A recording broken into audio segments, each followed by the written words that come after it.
who worked alone in high-earning jobs.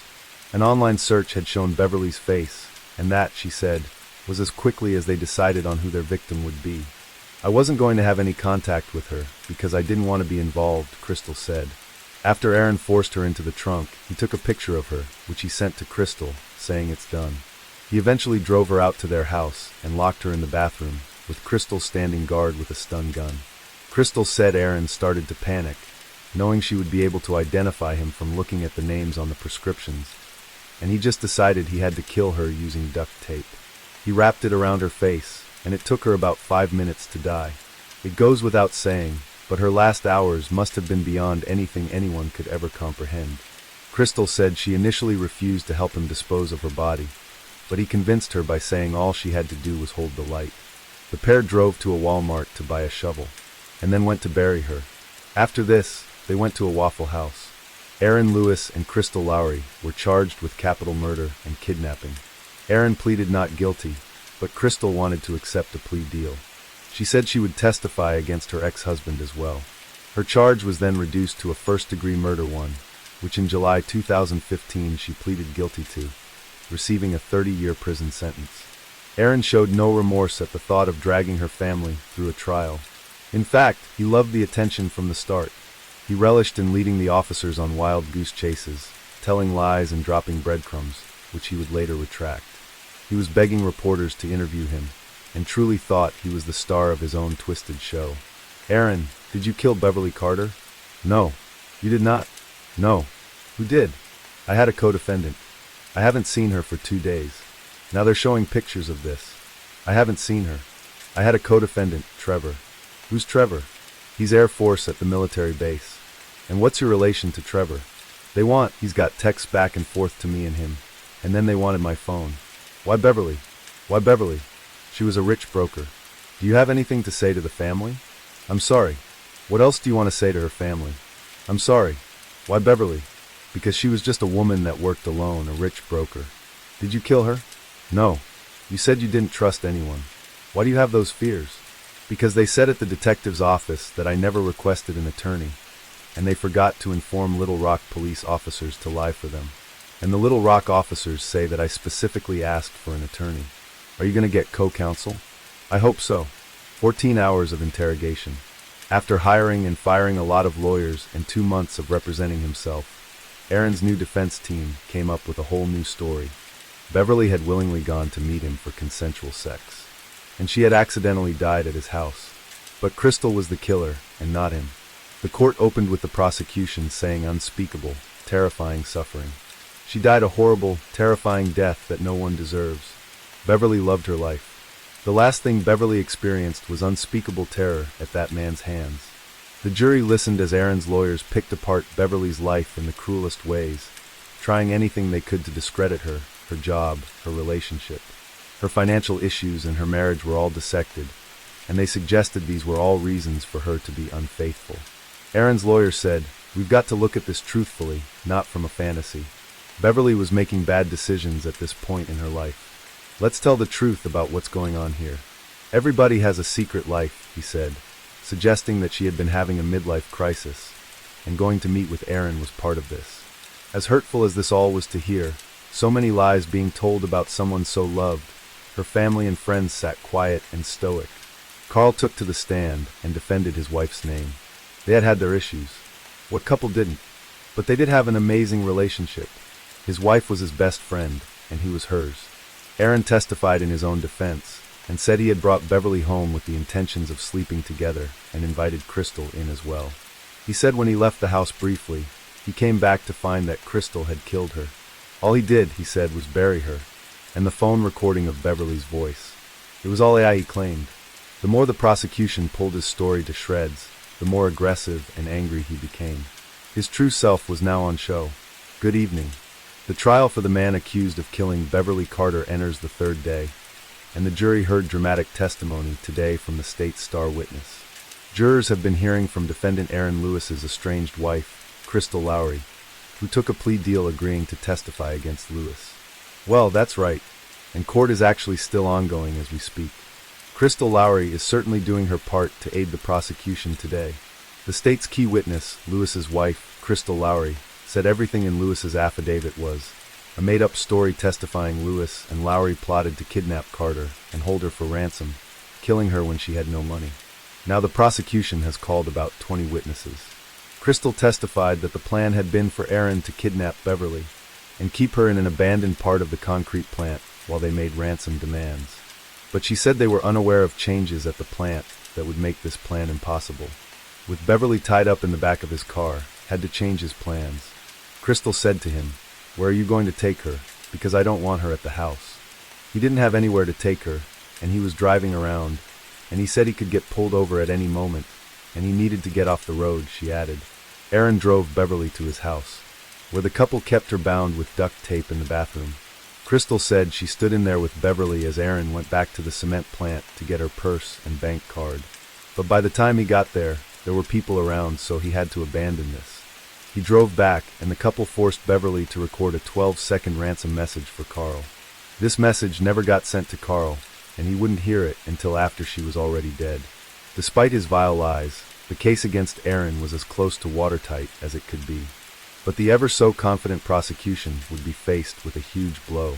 After sitting through hours of pretrial hearings, I can tell you prosecutors still have a lot of evidence to use against Lewis in trial, but there are some huge pieces of evidence now being thrown out.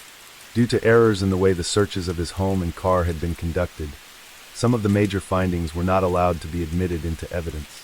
This included her hair and duct tape in his car, and her phone being found at his house. 3 huge pieces of evidence. But they had to push on. Aaron's lawyers closed their arguments, saying that she was not abducted and was there willingly.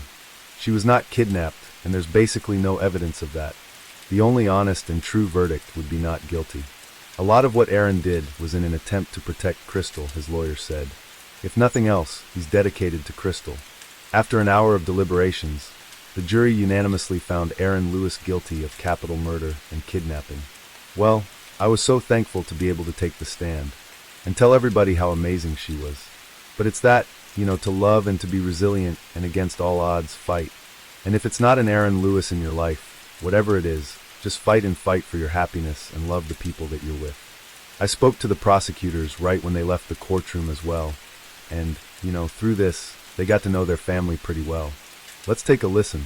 First of all, let me tell you, they're a fantastic family, and I honestly say that. They're wonderful to work with, and it's hard not to get close to them. I mean, if you want to get to know Beverly, you have to get to know her family. And so that makes it difficult. But in the end, justice is served. I'm happy for them. I'm happy for Pulaski County, honestly. Well, we knew that, he had to tell a story. If there was any chance that the jury would find him not guilty, they were going to have to hear from him.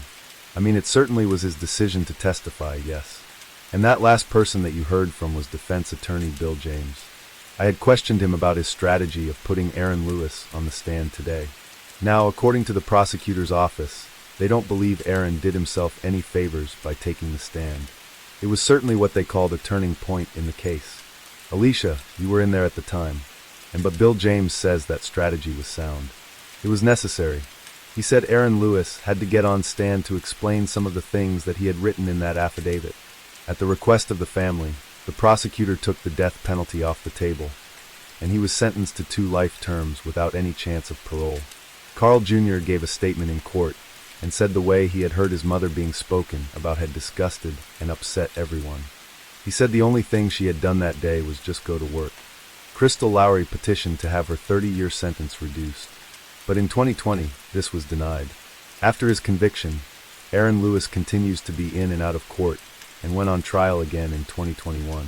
After assaulting state prison guards, her family, friends, and colleagues continue to work hard to make sure Beverly's name is associated with nothing but good and can hopefully bring change. Carl Jr. made it his mission to campaign for safety, especially in jobs where people can be in vulnerable positions and working alone. He founded the nonprofit organization, the Beverly Carter Foundation.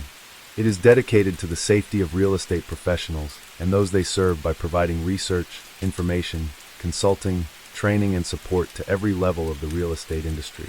Nearly 7 years ago, Beverly Carter, a local realtor, was abducted and murdered after showing a house in Scott. Fast forward to today, realtors are using new technology aimed at keeping them safe. It's bittersweet. I wish that my mom had won that day. Carl Carter, Beverly Carter's son, keeps his mom with him. Every day, through this keychain with her initials on the back. But it's not your typical piece of jewelry. Since losing Mom in the fall of 2014, we've seen these great advances in technology. The jewelry made by Invisaware is actually a wearable safety device.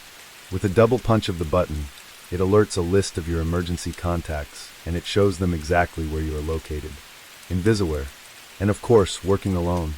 It's just a quick, easy way for them to discreetly let their circle of people know that they need assistance.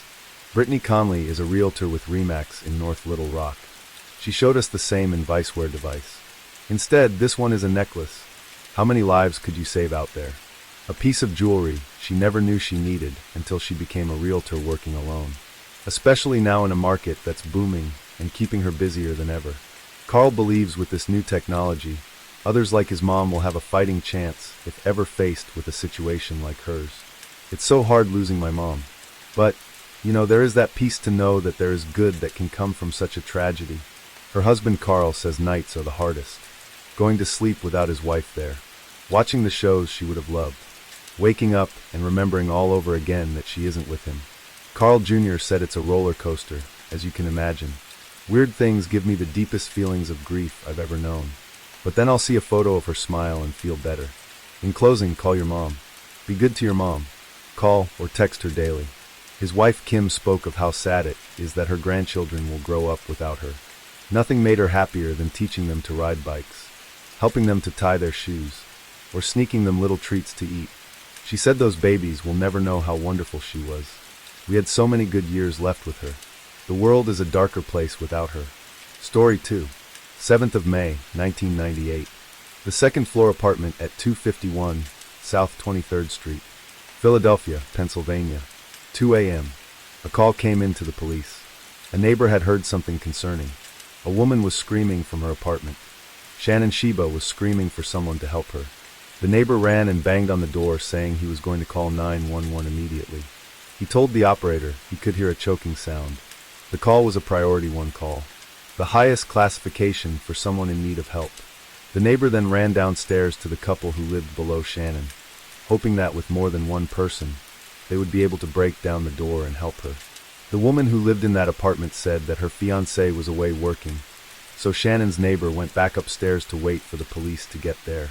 When the officers arrived 7 minutes later, the woman in the apartment below Shannon's led them upstairs, and as Shannon's apartment was now quiet, they suggested that nobody was actually in there. The neighbor from across the hall was adamant he had heard a voice that sounded like Shannon's, screaming for help, and the woman in the apartment below said she had most definitely heard a scuffle. The police suggested that maybe the scream had come not from Shannon's apartment, but from outside on the street. One of the officers then headed outside and used his flashlight to illuminate her balcony. The curtains were drawn and the door was shut. No amount of talking would convince the officers to break into her apartment. They said if they heard anything coming out of the apartment to immediately call 911, and within 5 minutes the police had left. That evening Shannon had been up studying hard for her final finance class exam, as the first year of her doctoral program came to an end. She was due to meet with a study group at 9 o'clock the following day, have lunch with her brother Sean, then after taking her test head home to Maryland to see her parents. When Shannon's brother Sean arrived for lunch, friends from the study group said that she had failed to turn up and nobody had been able to get hold of her. Sean drove over to Shannon's and noticed that while the curtain to her balcony was closed, the balcony door was open. He rang her bell, no response. He immediately went to his friend Samantha's house to call his mother Vicky. Vicky said to go straight back to Shannon's building and find someone to let him in. Sean and Samantha went back and began ringing every doorbell in the building until one person came to the door. The neighbor who had called the police the previous night. Sean explained that his sister had failed to turn up for a study class and no one had heard from her. The neighbor suddenly went pale. He explained that during the night he had heard screams for help and a choking sound, but he hadn't been able to convince the officers to go into her apartment. With not a moment to lose, they went straight to Shannon's apartment and broke down the door. 23-year-old Shannon Sheba was lying, naked, face down on her bed. She had been raped and murdered. Sean collapsed when he found her body. Samantha called Vicky, who in turn called her husband Sylvester, to tell him what had happened to their daughter. Shannon Sheba was a gifted child, and this had shown itself very early on. By 18 months old, she was able to recite the alphabet and say it backwards. By the age of 3, she was reading at a level most second graders could read at. She was happy, bright, and inquisitive, someone who always wanted to learn and know as much as she could. She was consistently top of her class, and served as president of her high school, speaking in front of the city council in support of funding for education. In November, my friend Stephanie and I were the only students to testify at your public hearing on the energy tax. I am here once again to testify for education funding in the FY93 budget. She even got to meet President George H.W. Bush as he sought re-election. Shannon would later be accepted into Duke University, where she was also president of her freshman class and co-captain of the equestrian team, having excelled in horseback riding too. 3 years later, she graduated with an incredible triple major in economics, philosophy, and mathematics. Alongside her incredible academic achievements, Shannon had a strong moral compass and a deep commitment to social justice. When at the age of 22, she earned a full scholarship to the prestigious Wharton School at the University of Pennsylvania. Her aim was to have a career in finance to help those most in need. Before starting in her program, she and her father made the trip from Maryland to Philadelphia to speak with the housing office to try and find a nice, safe place in town for her to live. They were recommended Center City. It was where a lot of the grad students lived and was deemed to be a safe part of the city. That day they found an apartment she loved and put a deposit down. In early May, just a few days before her death, Shannon was followed around Rittenhouse Square by a man. She had walked around and around trying to lose him, so he wouldn't see where she lived or try and gain access to her apartment. Little did she or anyone know there was a serial rapist on the loose. The modus operandi was always the same. The victim would be a young woman of college age. The attacker would break into their apartment before blindfolding and attacking them. June 20th, 1997. The 200 block of South 21st Street. A woman told police that a man had broken into her apartment via a window. He'd climbed on top of her, but she had been able to persuade him not to rape her. She was even able to provide the police with one of his hairs, but this hair was not tested for 18 months. July 11th, 1997, the 2100 block of Pine Street. After going for a night out with friends, the victim went home and climbed into bed. She would later be awakened to find herself with wet hair and stripped naked. Her neck had bruises and the blood vessels in her eyes were burst. It was initially called a burglary by the police. August 6, 1997, the 1600 block of Pine Street. The victim told police that as she had slept, a man had climbed through her window, put a pillow cover over her face and a belt around her neck before raping her and fleeing. The stains on the sheet were tested, but they were not linked to any other victims until January of 1999, as the DNA from each case had been held on 2 incompatible computers. August 13, 1997, the 1700 block of Pine Street. A woman had woken up to find a man in her bedroom. He put one hand on her neck and another over her mouth. He put a pillow over her face and raped her. DNA taken from this scene was linked to the attack from the 6th of August. As the police looked into Shannon's murder, they tried to piece together what had happened on the night she was killed. After studying, she had started running a bath for herself, leaving a paper on the side, and settled in to relax for the evening. Her second-floor apartment had a small balcony door, and the tree near the balcony had barbed wire coiled around it to avoid people climbing the tree and gaining access to her balcony. It seemed that what the intruder had done was press his way up the gap, which was just 3 feet between her building and next door, before swinging onto her balcony. Her screen door was locked, but to combat the humidity, the balcony door was open. It was clear that Shannon had fought her killer. Books had been knocked off from where they had been at the side of her bed. She had also managed to draw blood from the assailant, which was on the wall, bed, and balcony. He had also stolen several items, including a pen, a camera, and jewelry. On the evening after Shannon's murder, her parents arrived at the apartment at around 7 p.m. The street was heaving with police cars and journalists. They pushed past the media outlets, who insensitively threw questions at the grieving couple, and then met with 2 detectives from the Philadelphia Police's homicide unit. Her parents were then taken to the station to be questioned separately about Shannon, and if they knew of anyone who had wanted to harm her. They were then told that they would need to stay overnight, as Shannon's body would need to be identified the next day. They were due to be taken to the morgue at 9 a.m., but weren't picked up until 1:30, which therefore delayed the autopsy until 5 p.m. By this point, the coroner's office was closed for the weekend, so her devastated parents were told they would not be able to release Shannon's body until Monday.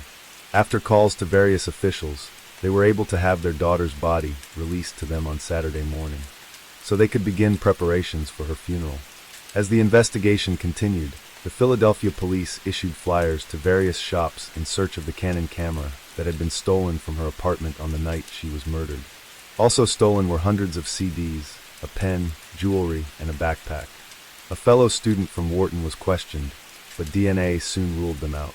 Vicky and Sylvester, Shannon's parents, as devout Catholics, turned to their faith in the face of such immense pain. We went to Mass on Saturday evening, and the assistant pastor announced at the beginning before the Mass started what had happened to Shannon. We go into the Mass, and I got myself in trouble when we got to the Lord's Prayer. Forgive us our trespasses, as we forgive those who trespass against us, the prayer reads. In the Catholic Mass you say that out loud. I'm a pretty literal guy, words mean things to me. I couldn't say that out loud, Sylvester said. A week after her death, Vicky and Sylvester were allowed to clear out her apartment. And they were also given an update.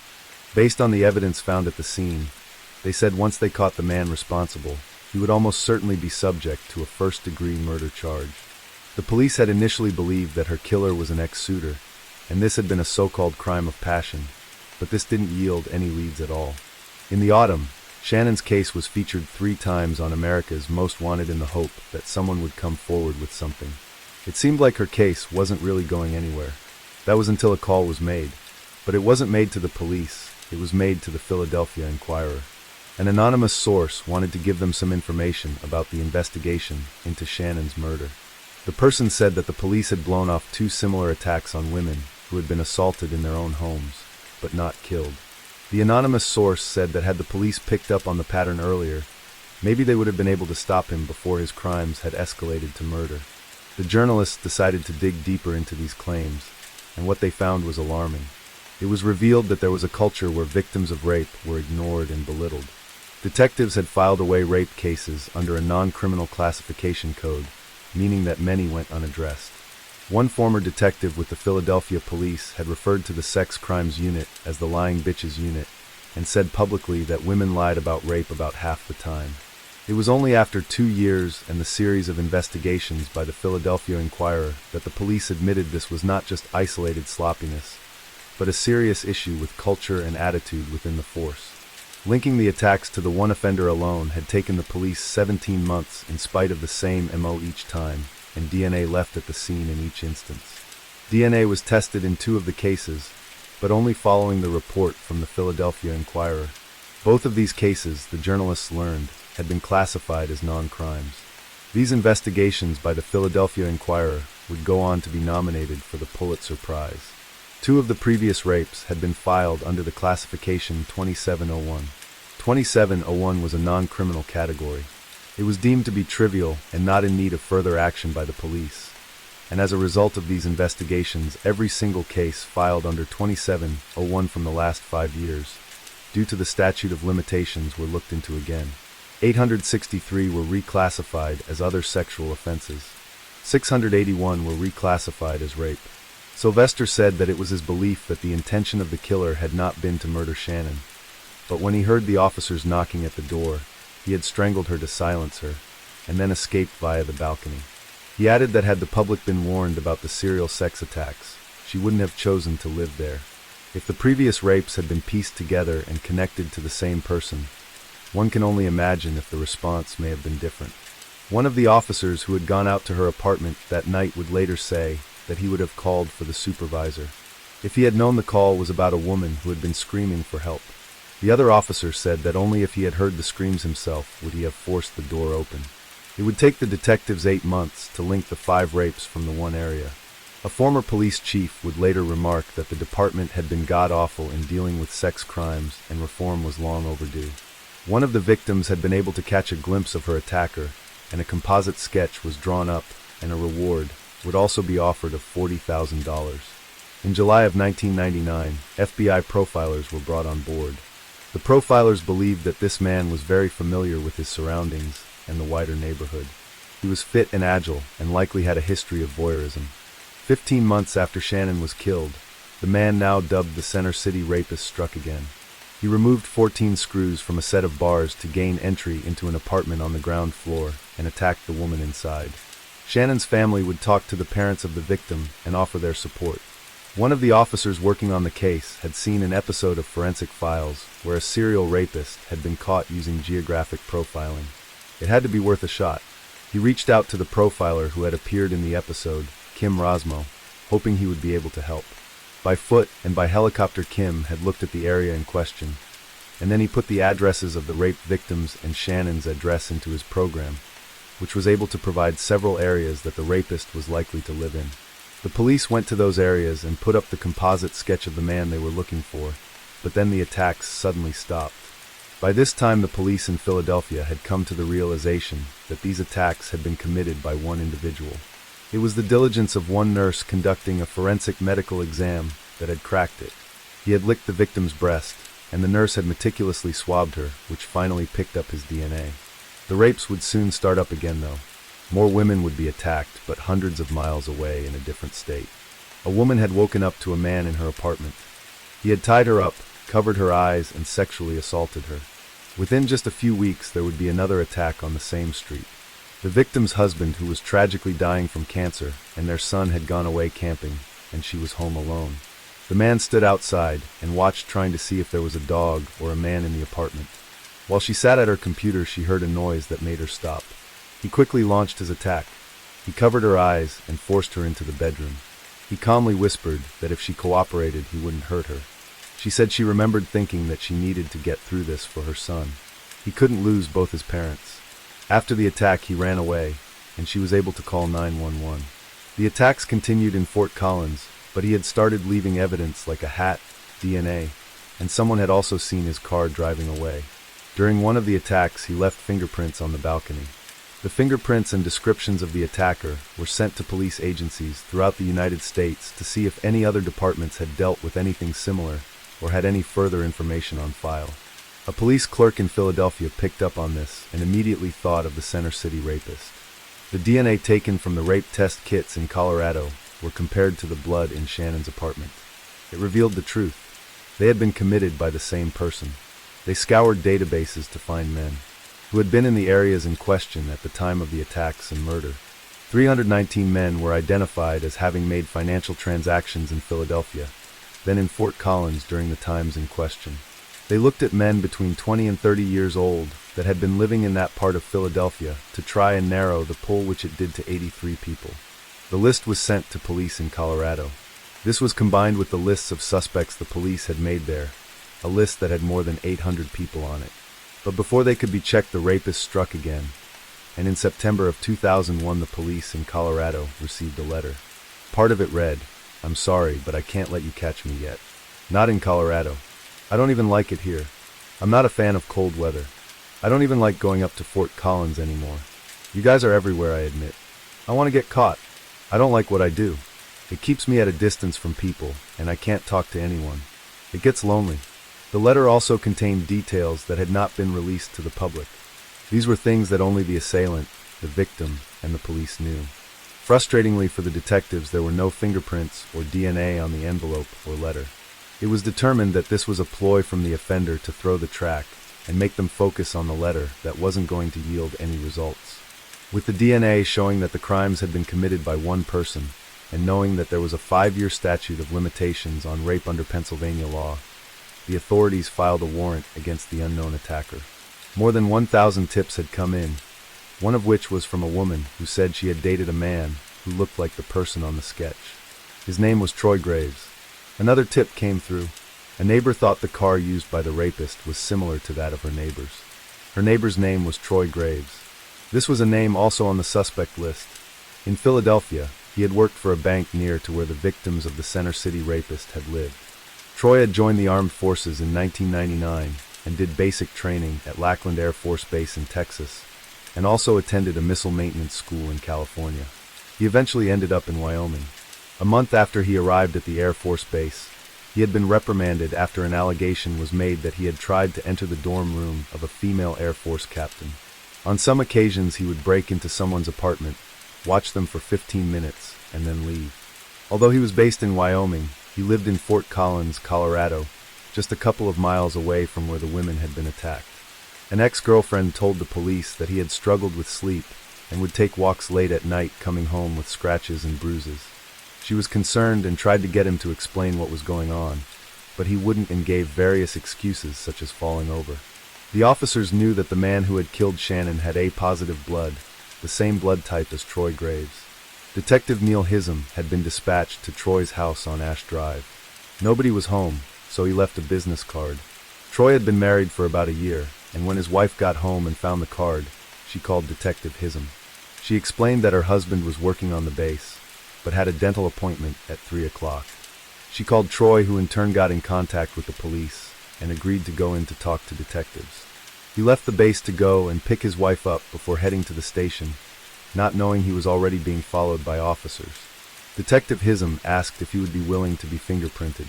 He said he felt a little weird about it and wanted time to think. When his fingerprints were taken, the pieces of the puzzle would finally fall into place. This matched the set of prints found from the victim's balcony in Colorado. His blood was also taken, and this was a match for the DNA found in Shannon's apartment. On the 23rd of April, 2002, 29-year-old Air Force Senior Airman Troy Graves was arrested in connection with 6 sex attacks in Colorado. 3 days after his arrest, he was charged with 27 counts including sexual assault, robbery, and kidnap. Also that day, he was presented with the charges that had been filed against him in Philadelphia. The 50 counts included rape, aggravated assault, burglary, and murder. It later emerged that one of his ex-girlfriends had seen the composite sketch, as had her little girl, who had pointed at the poster and said, "Mommy, that's Troy." It was also revealed that Troy, who had lived at the 4100 block of Baltimore Avenue in Philadelphia, had been stopped by the police for questioning in January of 1999, but was released not long after. It wasn't clear initially where he was going to be tried first, and while the process of extraditing him to Pennsylvania had already gotten underway, the final decision would lie with the Colorado governor. Not long after he was arrested, he told his lawyer that if the death penalty was taken off the table, he would enter pleas of guilty to rape and murder of Shannon and the rapes and sexual assaults against the other women. He also finally confessed to what had happened that night in Shannon's apartment. He told detectives that he had climbed through the sliding glass door of her balcony and surprised her as she was in the bathroom. After the attack, she had tried to fight him off, biting his left ring finger, drawing blood, and she also scratched his face. Troy said he put his arms around her neck to overpower her and stop her, but she fell off the bed. I countered by jumping back on the bed, on my knees, which didn't allow her feet to touch the floor. Okay, it was at that point I thought I might have broken her neck. He then said he heard someone knocking at her door 2 separate times, but said he didn't hear the police knock. He also said he didn't see the police as he ran off. He said that he had closed her balcony door, and although it was shut when the police got there initially following the call from the neighbor, Sean said that when he went to her apartment, the balcony door was open. The Sheba family argued that this suggested he was still in the apartment when the police got there and left the door open after he fled. At a news conference, the district attorney Lynn M. Abraham gave a new explanation for this discrepancy. Sean had opened the door because he was sick at the sight of Shannon's body. Sean rubbished these claims, saying that's just absolutely preposterous. He added that he had noticed her door open from the outside before he even went in, and that he didn't go near the balcony door. The friend who was with him when her body was found also said in a deposition that she too had noticed the balcony door was open before going inside. Although his daughter's killer had now been caught, Sylvester said that the Philadelphia police was in need of change.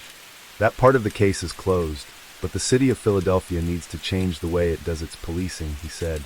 As already mentioned, one of the punishments on the table in Pennsylvania was the death penalty. Rooted in their Catholic faith, Vicky and Sylvester were deeply opposed to capital punishment. It was reported that Shannon's family had faced what was referred to as unrelenting pressure to seek the death penalty against Troy. Vicky referred to the experience as being re-victimized by the debate around capital punishment and how some felt it was the only way for them to receive justice. The death penalty wasn't going to honor Shannon's life, and it wasn't going to bring her back. I thought about everything we ever taught Shannon to believe, to turn the other cheek, to show compassion and be forgiving. If you have a set of principles and then don't live by them when you're tested, were they ever your principles to begin with, said. Sylvester said during our 49 years of marriage, Vicky has often accused me of being too literal, but I believe words have meaning and should be taken seriously. Upon reflection, I took the meaning of as we forgive those who trespass against us, and the teaching of St. Matthew's Gospel telling us to turn the other cheek, to be fundamental Christian principles. Some ask, what would Jesus do? Often the answer isn't as easy as the question suggests. For us, when it comes to executions, the answer is clear. As we thought through the issues and reflected on our upbringing, we decided we would not be party to a death penalty prosecution. Vicky said that after her death, Shannon was sitting on her shoulder telling her, "Don't let him kill all of you too." She was telling me to take all that energy and do good with it. She said that by going for the death penalty, she felt it would murder her at the same time as him, by taking another life to satisfy one's own ends. Shannon's parents also made contact with the victims of Troy Graves from Colorado and Pennsylvania, and they were all in support of the couple in not asking for the death penalty. Troy's attorney thanked Shannon's family for their public and vocal opposition to capital punishment. This vocal opposition became the focus of much media interest. In one instance, a talk radio host and local lawyer Michael Smercornish published an open letter addressed to Vicky in the Daily News. He said that Shannon's killer should pay with his life, saying he did not believe that any one citizen's feelings should determine that decision, even if that citizen is a victim. That would result in disparate sentencing in society. Society's interest requires serious consideration of a death sentence. We never want another promising young woman to have her life cut short by a murderous thug, but we must consider the deterrence that a death sentence in this case might provide. Sylvester and Vicky wrote an open letter back explaining their opposition to capital punishment. Firstly, as Catholics, they held life to be sacred. Under the circumstances of our daughter's death, our beliefs about appropriate punishment have been severely tested, but we have no choice but to adhere to our principles. Secondly, they said that capital punishment was often applied in discriminatory and arbitrary ways in our society. And finally, they said that the issues with the police and failing to link the offenses and classifying reports of rape and sexual assaulters and non-crimes had resulted in a failure to warn the community and added to the risk for people who lived there. They referenced Shannon being followed around just 2 nights before she was killed.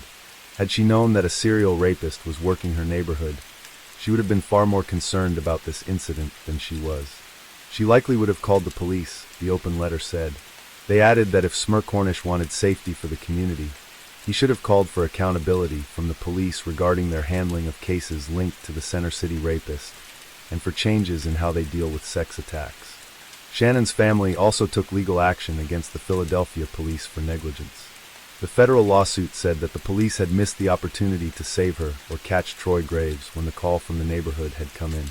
The lawyer for the family had told the federal jury that if police in Philadelphia had recognized that the crimes were being committed by one person or taken sex offenses more seriously, Shannon's murder could have been prevented. He told the jury that the officers had originally misclassified one of the sex attacks as a burglary. Some of the forensic evidence hadn't been analyzed. Allegations of rape had been downgraded or ignored, and police weren't aware of a serial offender.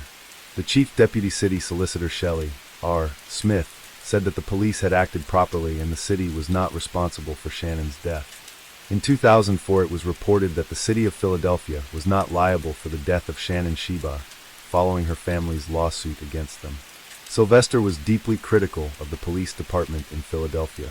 I think the police department in Fort Collins from the beginning of the attacks comported themselves in an extremely professional manner, which should be an embarrassment to Philadelphia. He argued that very few were holding the police to account. They won't clean it up, and someone needs to demand they clean it up. On the 17th of May, 2002, Troy Graves received a life sentence in Fort Collins, Colorado for the sexual assaults against 7 women. The district judge Terrence Gilmore, dealing with the cases in Colorado, said he had decided on a life sentence because of the nature of the offenses and the level of fear he had instilled in his victims. It was now time for Troy Graves to face justice in Philadelphia. He entered a plea of guilty to 6 counts of rape and to the murder of Shannon Sheba. He told the court to the city of Philadelphia and the victims and the families and friends of the victims, "I'm sorry, my deepest sympathy to the Sheba family for their loss, and I thank them for how they've been throughout this." As the court proceedings played out, the second victim of Troy Graves sat at the back of the courtroom. She had been attacked in July of 1997. She had woken up to find herself covered in bruises and naked. Her case had initially been classed as a burglary.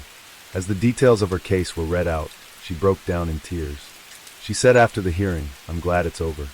Judge Benjamin Lerner sentenced Troy Graves to life in prison with no possibility of parole for Shannon's murder. Plus 60 to 120 years for the Shannon's parents welcomed the life sentence. That's exactly what we wanted. We didn't want Graves having the flexibility of ever attacking anyone else again. And that's the satisfaction we got, Sylvester said. One thing that had been made so abundantly clear during this investigation was that there needed to be a massive change in the police. An external oversight committee was set up which independently reviewed how the police handled cases of rape. Making up the committee were experts in women's legal rights, advocates for children and staff from the Rape Crisis Center. Carol Tracy, the executive director of the Philadelphia-based Women's Law Project, was asked by the Philadelphia police to help in the creation of the committee, and became a leading member. It brought transparency and independent scrutiny at a time when the public had lost confidence in the police. It is another model departments should learn from, she said. The committee looked into rape reports that had been classified as unfounded, which meant that the report was deemed to not meet the criteria for rape or sexual assault, or that it had been made up. In the late 90s, the police would file almost a fifth of cases away as unfounded. This was alongside the hundreds that had been incorrectly classified under wrong codes and then buried. The sex crimes unit used by the police was originally based in a former horse stable, and then in a disused military armory. After having invasive and difficult forensic exams at the hospital, victims would then have to sit and wait in police corridors, often seeing their alleged attackers sat there in handcuffs. One of those who took part in the initial case review was Lieutenant Tom McDevitt. I remember the day I said, "How did we get this bad? What did we do?" It was eye-opening, like a smack in the face to us. It was a humbling thing that we said, wow, if we really want to be this good, we have to change. Senior Philadelphia sex crimes officer, former Lieutenant Michael Boyle said, people had become complacent. Officers were being careless, and in many cases lazy, and weren't even looking at cases as individual women, but just as a filing code or an overwhelming workload. The culture of police was not helped by a lack of supervision and oversight, poor training, and little funding. Boyle called the attitude that had developed inexcusable and indefensible. If you look in the city of Philadelphia, there were positive developments. For us it came at a tremendous cost, Sylvester said. The reforms seen in the handling of sex crimes in Philadelphia were also implemented in other places, like New York and even Ottawa, Canada, where independent groups reviewed how investigations were carried out. Since 2016, the Ottawa Rape Crisis Center had launched 12 pilot programs, all based on the model used in Philadelphia. Sylvester and Vicky Sheba would continue their activism in pushing for the death penalty to be repealed. Vicky's anti-death penalty activism took her to more than 20 states to tell Shannon's story and her story of her experience with the justice system. In a display of extraordinary grace, Vicky has also said that she wanted to talk to Troy Graves. I want him to know that we aren't angry people with all sorts of vengeance. We want him to find peace. In 2011, Vicky was named as Abolitionist of the Year by the National Coalition to Abolish the Death Penalty. This case is as infuriating as it is heartbreaking, from the way sex attacks were handled to knowing how much Shannon had fought for her life. It is tragic to know that it took something so awful, with so many victims, for the systems to finally change. Troy Graves will spend the rest of his life in prison for what he did to these women, and there is perhaps some solace in knowing he will never be able to hurt another woman again. As Sylvester said, the hardest thing to accept is that our daughter did everything she could to call for help. Shannon was a good person, who went out of her way to help almost anyone. The one time she needed help, the system didn't work. But one positive thing to come from all of this tragedy is the amazing compassion and work of the Sheba family. For them to hold true to their principles, show such grace and strength, and not seek revenge in the face of such an appalling crime is frankly incredible. Shannon Sheba had her whole life ahead of her, and who knows what amazing things she would have gone on to achieve. But for her to accomplish all that she did in her 23 years is a testament to who she was as a person. As Vicky said, if you could have written down a wish list and said, "Dear God, this is what I would love for my first child," I got everything on that list I would have wanted. Story 3 Bradford, England, July 6, 2022, 7:15 p.m. Police officers with West Yorkshire Police had been on the hunt for a high-risk missing person who hadn't been seen since late June. As the hours and days had ticked by, hope was fading that she would be found safe and well. Investigators were combing through Fitzwilliam Street, which was located next to an area of wasteland where people would often illegally dispose of rubbish. As officers continued their searches, they were told to look for any gaps in the wall that they could look through to see if anything stood out. One officer was able to find a gap and peer through, and something quickly caught his eye. A carpet was wrapped around an object that had been tied together with string. It was surrounded by flies. The string was noticeably clean and new. As they approached, they were hit with a smell that law enforcement recognizes all too well. It was the smell of death. The carpet had boxes of rotten food and rubbish piled on top of it, in an apparent attempt to conceal it. Peeling back the carpet, they were met with a scene that many of us can scarcely begin to imagine. It was the severely decomposed body of a woman who was completely unrecognizable. Although they were yet to formally identify her, they felt sure that this was the woman they had been searching for. Although the hunt for her had come to an end, the investigation into what had happened to her and why was just beginning. This case takes us to Bradford, England, home to 20-year-old Samaya Begum.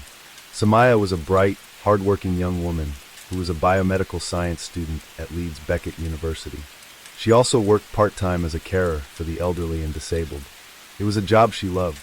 She posted to social media saying, "I was not sure what path to take as I have no prior experience in care, but since joining I'm having the time of my life. The management are so supportive and encouraging. Overall, I'm ecstatic to be a part of this team." Samaya was someone who kept to herself and was described by neighbors as being quiet, but she excelled at university. She passed her first year with excellent marks and displayed a fantastic set of academic skills and a great dedication to her studies. Finally, after years of turmoil, things appeared to be on the up for her. Samaya was from a large but very fractured family that had been torn apart by a feud that had been going on for years. At the age of 16, Samaya had gone to the police. She had been promised to someone in marriage by her parents. It was someone she didn't want to marry, one of her cousins in Pakistan. Her father Yassine had threatened her with violence if she didn't agree to it, so she made the immensely brave decision to go to the authorities. A forced marriage protection order was taken out on the 7th of September, 2020. This applied to her and her siblings. A forced marriage protection order can stop someone from being forced to enter into a marriage or from being taken out of the country. It can also help return someone to the United Kingdom if they have been taken abroad. Following this, all of the children were removed from the home. She then moved into a house on Binney Street with her paternal grandmother and her uncle Dawood Khan. Moving out and living at 32, Binney Street gave Samaya the freedom and independence she wanted, now that she was away from Yassine. She could eat what she wanted, dress in the clothes that she liked, see her friends as she pleased, and watch what she wanted on television.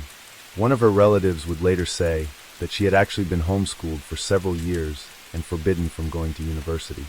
Living here meant she was also free to continue her education. June 25, 2022, Samaya had been on a late shift at work and was captured on CCTV walking home at 4 minutes past midnight. As morning came, it was a normal day in Bradford. At 3:35 p.m., Samaya sent a message to one of her closest friends. The friend later replied at 4:40 p.m., sending Samaya a video of rain out of the window. She sent the message on WhatsApp, but it didn't deliver. Her friend didn't think too much of it, believing that maybe Samaya's phone battery had died. But her friend grew more concerned as time went on and sent another message to Samaya, saying, "Can you text me when you get this, please?" But she still heard nothing. The following day, she contacted Samaya's family to see if they had heard from her, and she was told that a missing persons report had already been filed. When Samaya's uncle Dawood had got back to the house on the day Samaya had last been seen, he said the front door was unlocked, which was very unusual.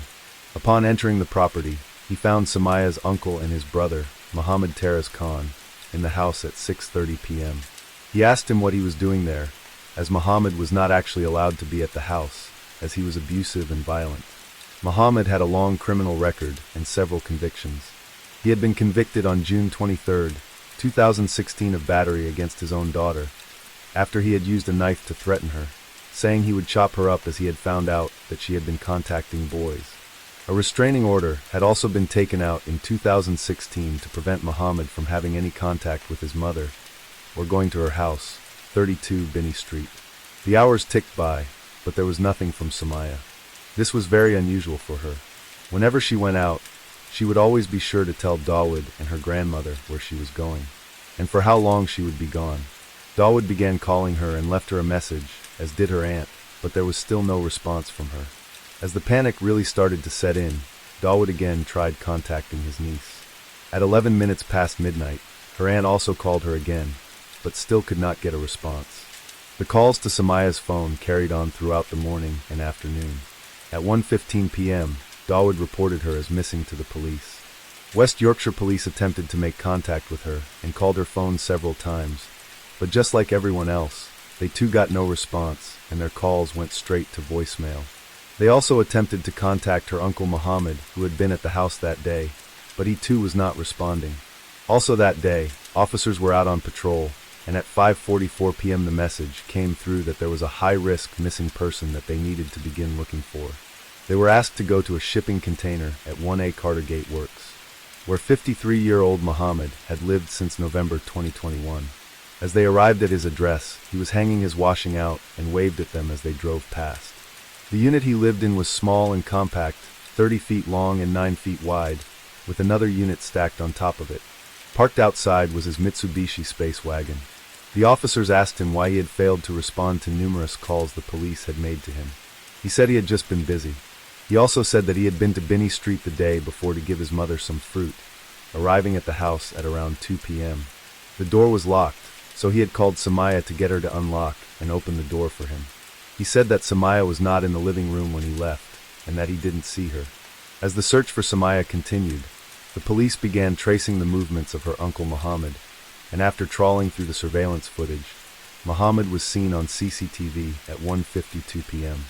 Arriving on Binney Street on the 25th of June. One of the officers from West Yorkshire Police was tasked with listening to the audio from the CCTV cameras on Binney Street. The officer was able to hear a male voice saying, "Get the F asterisk asterisk K A asterisk asterisk asterisk asterisk K out of my face, and then I'm coming back." Footsteps and running could be heard, before the man said, "Come back, come here." The female voice could then be heard saying, "Lock the door." This wasn't the only concerning evidence they had found. They had observed Muhammad's car later driving around. He had parked on Mill Lane and removed what appeared to be a large and heavy item from his car, before dragging it away. At 5 p.m. on the 27th of June, Muhammad Khan was arrested on suspicion of kidnap. When the officers questioned him, he was quick to say that he had a bad memory, but in spite of the severity of the allegation against him, he appeared to be very relaxed. He said that his relationship with his niece was generally good. As the officers continued to talk to him, at 7:30 p.m. that day, other officers went to 32 Binney Street to conduct a search and take photographs of the property. Later that evening, they went to 1A Cartergate Works where Muhammad lived to take pictures too. The officers continued taking more photographs the following day, and they found a smoldering bin by the side of his unit. It contained a partially burnt mobile phone, which was taken away to be examined and analyzed. It was later found to be Sir Myers. Muhammad was interviewed again on the 28th of June at 14 minutes past midnight at Trafalgar House Police Station. He was asked again about Sir Myers' disappearance, but he provided no answers. The officers asked him if he really wanted to help find his niece. His response? "I've given my statement, and there's no further comment." He was interviewed later again that day at 5:07 p.m. He reiterated he did not know where she was, and his lawyer told him he should make no further comments. The officers asked him about going to Binney Street, despite the restraining order barring him from doing so. He said he had a good reason for going there, but refused to elaborate any further and answered no comment to all remaining questions. The magistrate granted the police a further 36 hours to question him, but they would later release him under investigation. On the 1st of July, investigators were back at Binney Street, and it was then that they found something that caught their eye. On a red metal table, and the underside of the carpet in the living room, they found blood stains. They were swabbed and sent away to be analyzed. They later came back as a match to Sir Meyer. The officers continued to look at Muhammad and his movements on the day she had last been seen. On the 25th of June, he was captured on CCTV footage, having a key cut for the house on Binney Street, giving him the ability to let himself in. Again, this was a property that the restraining order stopped him from visiting. At 3:49 that day, he was back at Binney Street. CCTV recorded the raised voices of a man and a woman.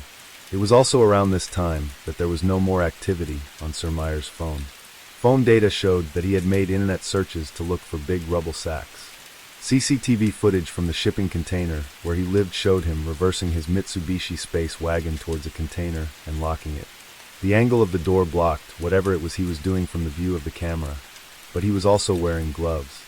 11 days after she was reported missing, the discovery that people had been dreading was made.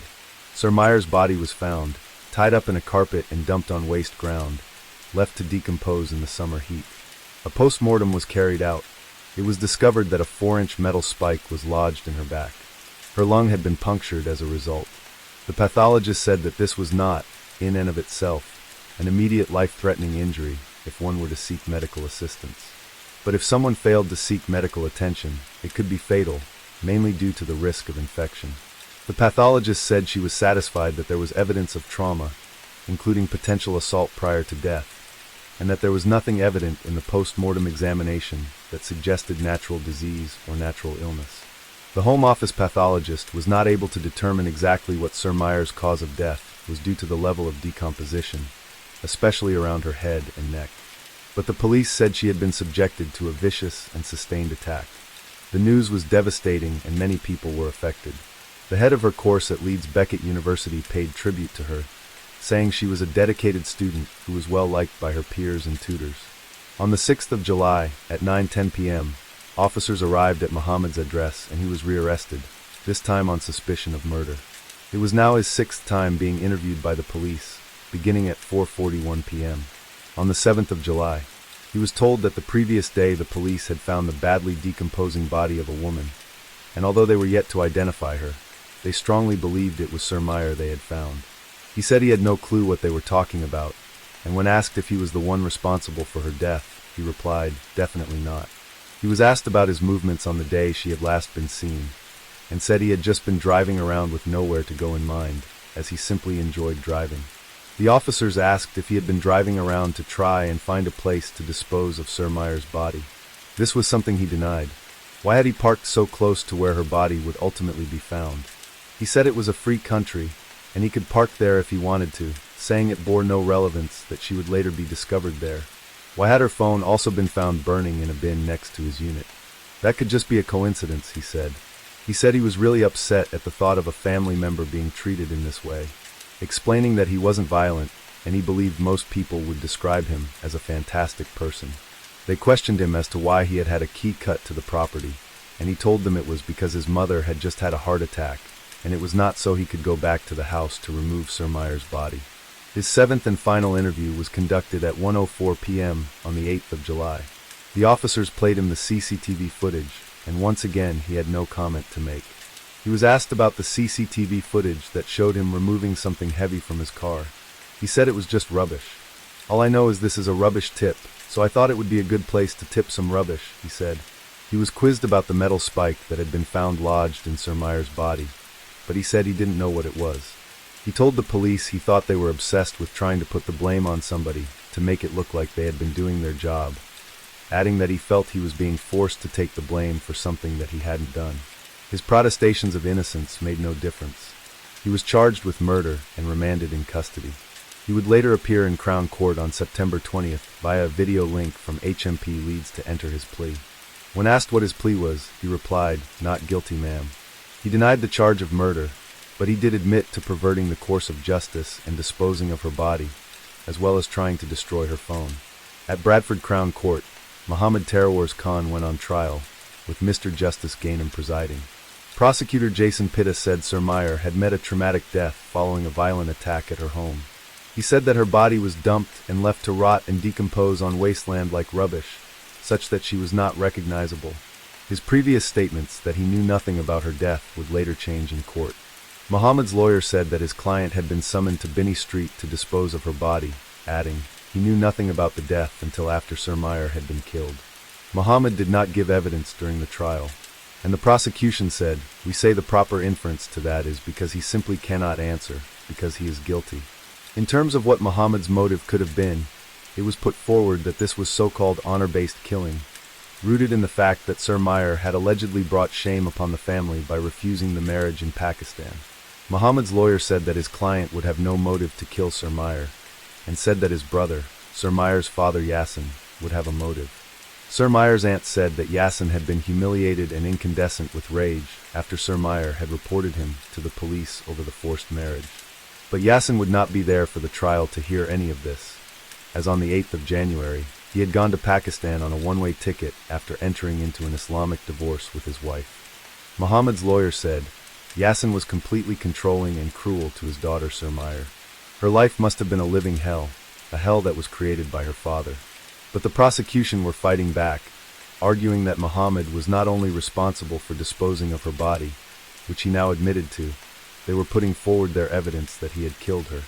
The CCTV footage, the raised voices on said footage, him having the key cut, and the last communication on her phone, the prosecution said, whilst the prosecution cannot say precisely when Sir Meyer was killed, you can conclude that something significant had happened around or shortly after that point, because there was no apparent further communication between Sir Meyer and anyone else after that time. This coincided with her uncle arriving at the house. A detective constable would also testify. He had been in an interview room with Muhammad on the 29th of June. He said that Muhammad asked me what the sentence for someone in his position was. I explained murder could carry a life sentence. He went on to ask what the sentence was for the lesser offense of manslaughter. Again I explained that that would be determined by a judge, with the facts of the case taken into account. He asked if it was true you only serve half your sentence in prison. I said that would depend on the judge.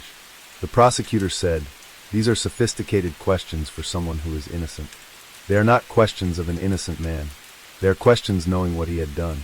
With all of the evidence put before them following the 10-day trial, the jury deliberated for 9.5 hours over the course of 3 days. They then reached their verdict. The argument that Muhammad had just disposed of her body and not been responsible for her murder was rejected by the jury. Muhammad Taraz Khan was found guilty and sentenced to life in prison with a minimum term of 25 years for the murder of his niece.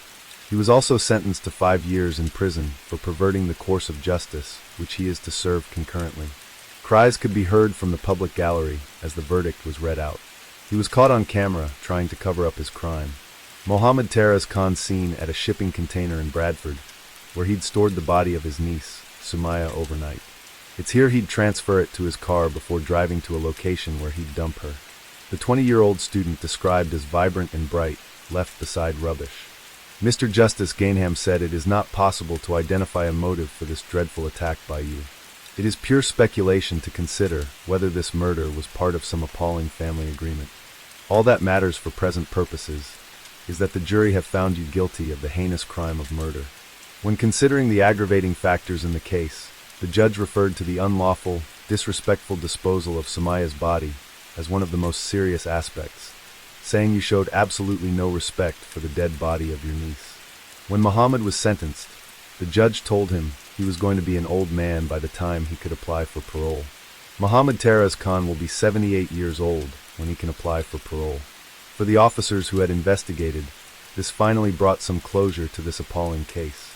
The senior investigating officer, Detective Superintendent Mark Bose, said her life was cut short by the actions of her uncle, Muhammad Taraz Khan, who took her life in a vicious and sustained attack at her home address, the place she should have felt safe. Khan's been jailed for life with a minimum term of 25 years for the brutal murder in June last year. It came after Sumaya rejected a forced marriage set up by her father and reported him to police. A court order meant she was staying with her grandmother, the address she vanished from. Days later, she was found dead in wasteland, wrapped in a carpet with a 4-inch metal spike in her back. The judge today said he rejected the idea he should treat this as a so-called honor killing. A charity which helps victims of this type of violence is disappointed in the sentence handed down. Ultimately, it can be a motive that can increase the risk for people. So in terms of the sentencing, we're disappointed to see that that hasn't been reflected, given that there was a forced marriage. But with that said, I think it's really important for statutory agencies that are involved, and that were involved in Sumaya's life before she was murdered, that they get that, so they can make sure that victims get the right response. Sumaya had been brave to stand up to threats of violence before. Sadly, this time her life was cruelly cut short by a family member meant to protect her. Fatima Patel, a family friend, spoke on behalf of Sumaya's family outside court. She said, their emotions are still all over the place. They're still grieving, but there is some kind of closure for them. All they want to do now is live on in Sumaya's memories and unfortunately continue in the grieving process. Following Muhammad's sentence, it was announced that a challenge to it had been made. It was argued that it was unduly lenient and should be increased. This appeal went to the Attorney General, who disagreed and said the sentence was not unduly lenient, and therefore it would not go before the Court of Appeal, and the original sentence would stand. The outpouring of anger and shock following the murder of Sumaya Begum was huge. Neighbors and local residents had been leaving flowers outside of the property, and a local councillor said that the community had been deeply affected by what had happened. Neighbors on Binney Street said that Dawood had been left so traumatized by what had happened to his niece, he was unable to go back to the property following her death. Sumaya Begum was 20 years old, and had her whole life in front of her. She had shown tremendous courage and bravery in going to the authorities, and had only just found the independence and freedom that she had fought so hard for.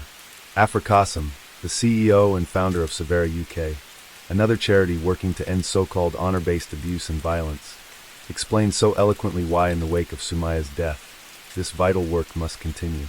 The details of Sumaya's death are harrowing.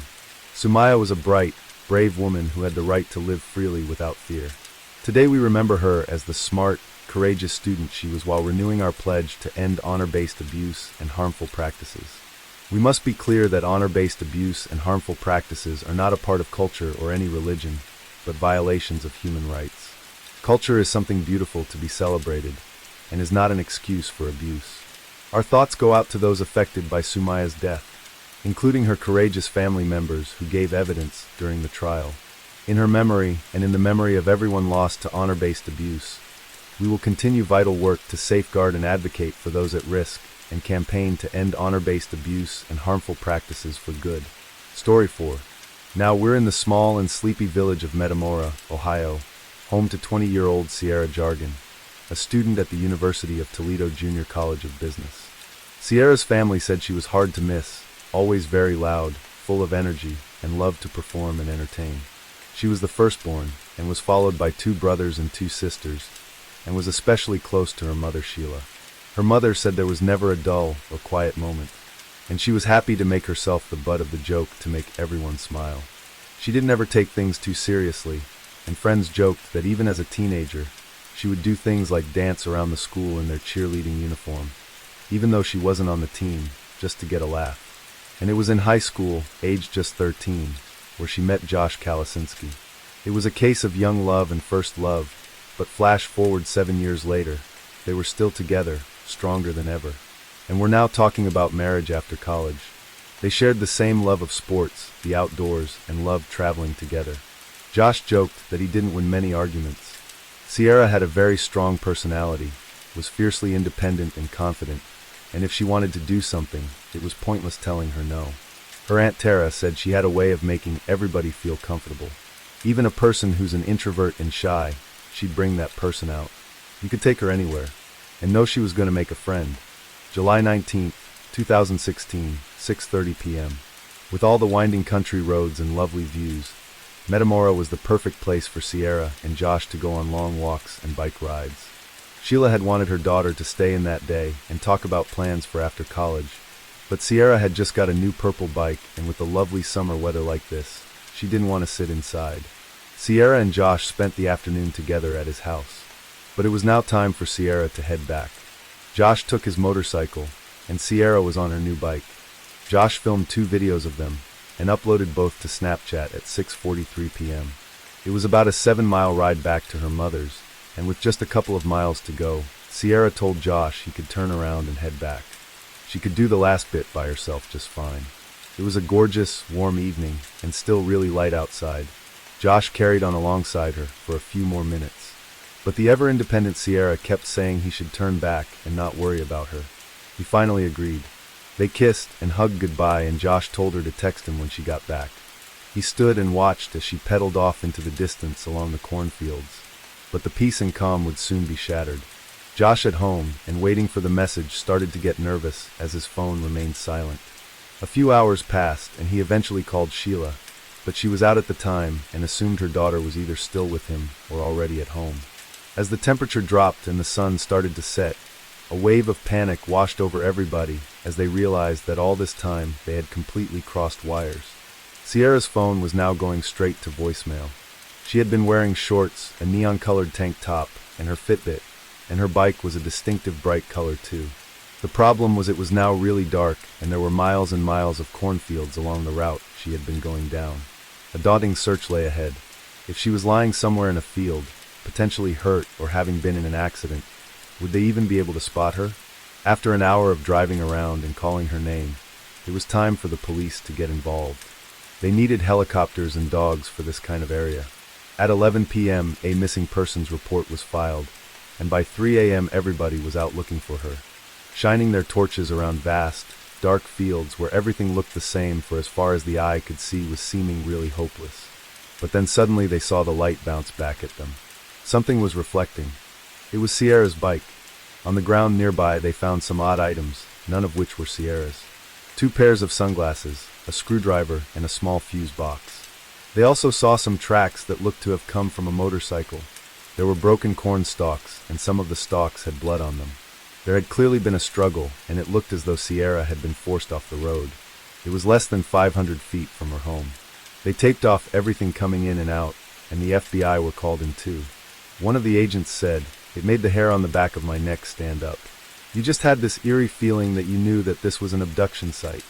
Given the fact that she was last with Josh and the motorcycle tracks were found, he was the first person to speak to, but he was immediately ruled out as a person of interest. He had proof he was at home and was absolutely riddled with anxiety, worry and guilt about her doing the last bit by herself. Detectives started looking at her phone and Fitbit data instead, but there was really nothing to go off. A single ping from her phone pointed to a few miles from where her bike was found, and there didn't appear to be anything there. Detectives said they now had to consider the scary possibility that maybe she had been snatched as part of a sex trafficking ring. Areas just outside of Metamora had been known for cases like this, with young women being abducted and later found as far out as Las Vegas, thousands of miles away. And the concern was this was a rural and empty area, with miles and miles of country road and not a single camera anywhere. If she had been abducted hours beforehand, she could be hundreds of miles away by now, with no technology to track her. As her family watched as the tape started to cover the roads, police said they couldn't tell them anything. They were keeping what they had found near her bike under wraps. So all her family could do was carry on making calls to Sierra's friends, classmates, and the local hospital, praying that at some point someone would pick up and give them the answer they wanted. She was fine. Her phone battery had simply died, and everything could all be easily explained. Police then got a call from one of the locals. On the night Sierra had gone missing, he had been driving with his son when he spotted a black motorcycle helmet in the road. He thought nothing of it, but threw it into the back of the truck. Now he wondered if it could be connected. A closer look showed there was blood on the helmet, and it was sent away for testing. It was now 48 hours into the search, and an increased reward of $100,000 was being offered for any information. Investigators were going door to door, which in an area like this wasn't actually taking much time due to the fact it was mainly farmhouses and not that many of them. They soon came across a dilapidated old property with a couple of barns attached, sitting on an acre of land. It was home to 57-year-old James Worley, who ran a repair shop from there with his brother and until recently their late mother. James opened the door, and it was instantly obvious that this was an inconvenience for him, and he wasn't happy to stand around and chat. He was argumentative and abrasive. "I know he just kind of showed up, so..." "Well, yeah, you kind of showed up. It's a bad F asterisk asterisk K asterisk asterisk asterisk ing reason that you're here, obviously. I do the best I can each day with what I got, with as much. But I'm not out there stealing chicks, robbing chicks, stealing people." They asked him where he was on the night Sierra went missing, and to their surprise, he admitted to being in that exact area. He said his motorbike had broken down, and it just so happened to be where Sierra's bike was. He said he debated on using it to get home, but decided against it and instead pushed his all the way back. He said on the way he dropped his helmet, his screwdriver, and the fuse box, but he definitely hadn't seen Sierra anywhere in that area. One detective said it was such a wild story that he had to stop his jaw from falling open. None of the items they found at the scene had been made public up until this point either. One thing was for sure though, he had just placed himself right at the very spot, and no matter how hard he tried to spin his reasoning for being there, it just didn't make sense. But this wasn't enough for them to get a search or arrest warrant, so they had to leave. James' neighbors had little good to say about him. He had a very intimidating presence and made people feel uncomfortable. He always paid close attention to younger girls, and families did not like their children playing near his home. One neighbor said, "You knew who he was and where he lived, but you didn't know anything about him." Just that something was strange. Back at the station, a background check on James gave them a good reason to get that search warrant. He had actually been released from prison in 1993 for abducting a cyclist called Robin Gardner. He was in his truck and forced her off the road about 20 miles from where Sierra had gone missing. He got out and acted like he was going to help her, but held a screwdriver to her throat and started dragging her into the truck, telling her he would kill her if she fought back. He hit her over the head and pulled handcuffs from his glove box. Unbelievably, she managed to jump out of the moving truck and was rescued by another driver. James was given a 10-year sentence, but he served just 3 years for this. This was too similar to what they believed had happened to Sierra, and he needed a revisit. Back at his house, they wanted to look around the barns. In the one furthest away from the house, they saw a green crate on the ground, which had been covered by stacks of hay bales. Inside the crate was bags and bags of women's underwear and clothing which he had labeled up. Some had blood on them. James started to visibly panic, telling them it was too hot inside and everyone needed to leave to get fresh air. But they weren't going anywhere. As they looked closer, the walls of the barn had blood stains on them. They found handcuffs, zip ties, rolls of duct tape, rope, weapons and masks, more of which was later found in his truck. There were cameras hidden around the barn too, and a blood-stained mattress. A piece of plywood was stacked against the wall, and when they pulled it back, it was covering a hole in the ground. It was actually a freezer that had been buried in the ground. It was lined with a blood-stained carpet, and there was an intense smell of chemicals coming from inside it. This barn was simply a torture chamber, a house of horrors. James answered to all of this. At first he said the underwear and other things were probably left by an ex-girlfriend. Then he told them he was trying to set up a production company to shoot X-rated films. And this was his set. As the officers stared at him in disbelief, James blurted out, "I've been around the block. Would I leave any evidence whatsoever to be found?" There wasn't a chance that any of what he said or what they found was going to fly, and detectives placed him in handcuffs. They definitely now had probable cause, and he was arrested on suspicion of the abduction of Sierra. In the main house, they found a letter he had written to his court-appointed therapist, saying he had learned a lesson from each abduction, and the next person he did it to, he would bury. A few miles from James' house, and just days after the search for Sierra had started, drones had picked up a mound of dirt in one of the cornfields. It looked like a freshly dug hole that had been covered over. Cadaver dogs reacted very quickly, and they just knew. The search for Sierra Jargon had now come to a very sad end. She had been buried in a shallow grave, hog-tied with her wrists handcuffed and her ankles tied with rope and bound to her hands. She was wearing a diaper and had died of asphyxiation over several minutes after choking to death on a plastic gag, which was still inside her mouth. It had been forced, and so hard it broke a tooth. The medical examiner said there was no evidence that they could see of a sexual assault, but one thing was for certain. The sheer brutality and indignity of what had happened to her was so heartbreaking, and investigators had to take a moment to compose themselves. As the phone rang Sierra's family late that night, Sheila said they all took a breath before Sierra's dad answered. The silence that filled the room was deafening. Sheila described it as a deep, dark, quiet hole of despair that everyone was just frozen in. As the phone call ended, still no words were spoken, but it was a moment where nothing needed to be said. 20-year-old Sierra Jargon went missing Tuesday night during a bike ride. The Fulton County Sheriff says authorities located the body in an area around County Road 7 Friday night. Positive identification will be made through either fingerprints or DNA. But at this time, we strongly believe that this is Sierra. Local, state, and federal investigators searched the grounds and ponds in that area, including the nearby home and barn of the suspect, James Worley, who is currently charged with abduction. Their only suspect in her abduction, and now murder, had not changed. 57-year-old James Worley was fortunately still in custody. The all-important forensics were now coming back in, and as well as phone records placing James in the area that she went missing from at the time she did. The mattress in his barn, some rope, duct tape, and the motorcycle helmet were all covered in both his and Sierra's DNA. His recent internet searches were of pornography, specifically searching the terms hitchhiker, helpless, gag, rape, and hogtied. James Worley was charged with 19 counts, including murder, abduction, tampering with evidence, and abuse of a corpse. He was held without bail and pleaded not guilty to every single charge. The investigators' theory was this. Using his phone data, they could place him right near where she had been riding with Josh. They believed that he had followed her for a while after he saw them separate, pulled over on his motorbike, and hit her over the head with his helmet.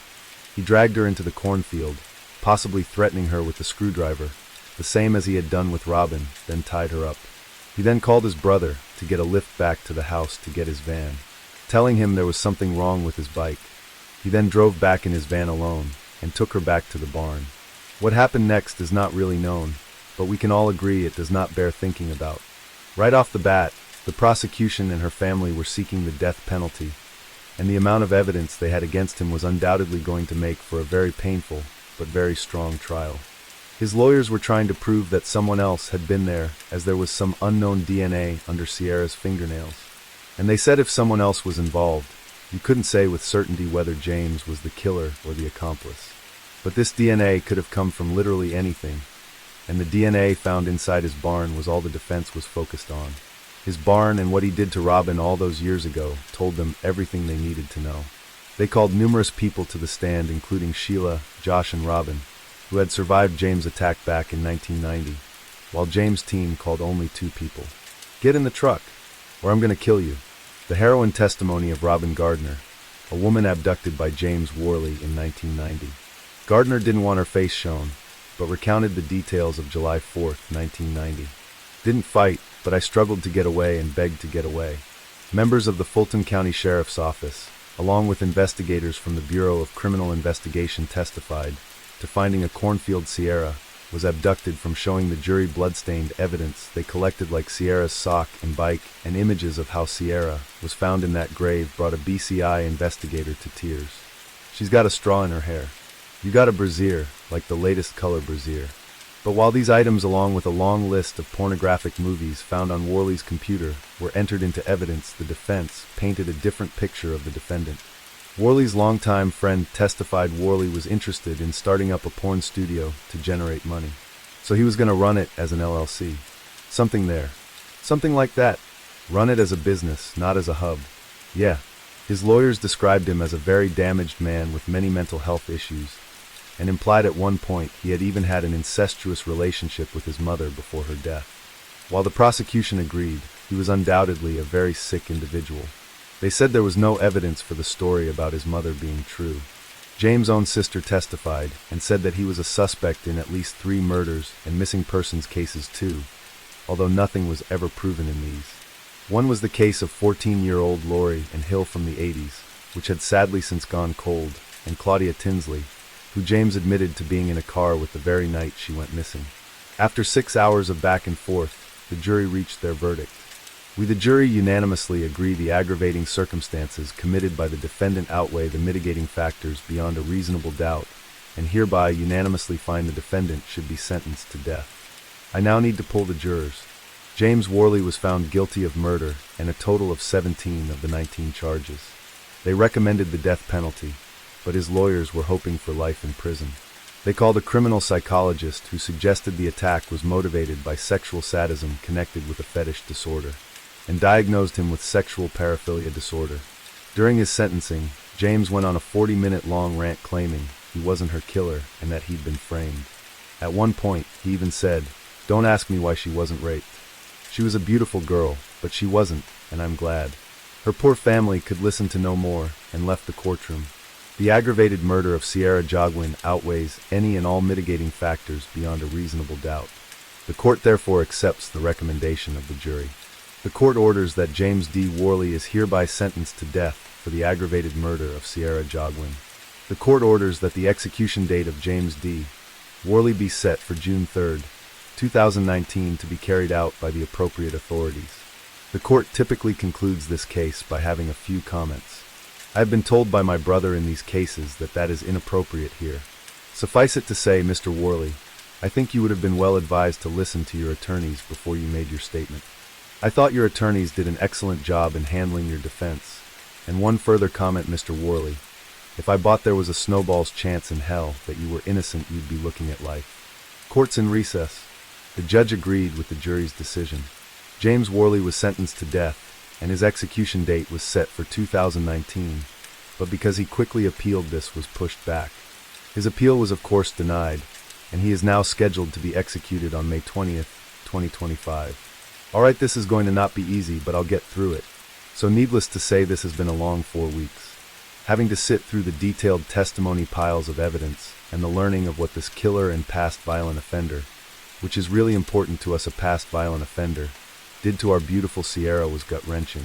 Our hope through this painful process was to find justice for Sierra. Justice for her abduction and murder. Justice for our family and justice for the amazing community that so many of us live in.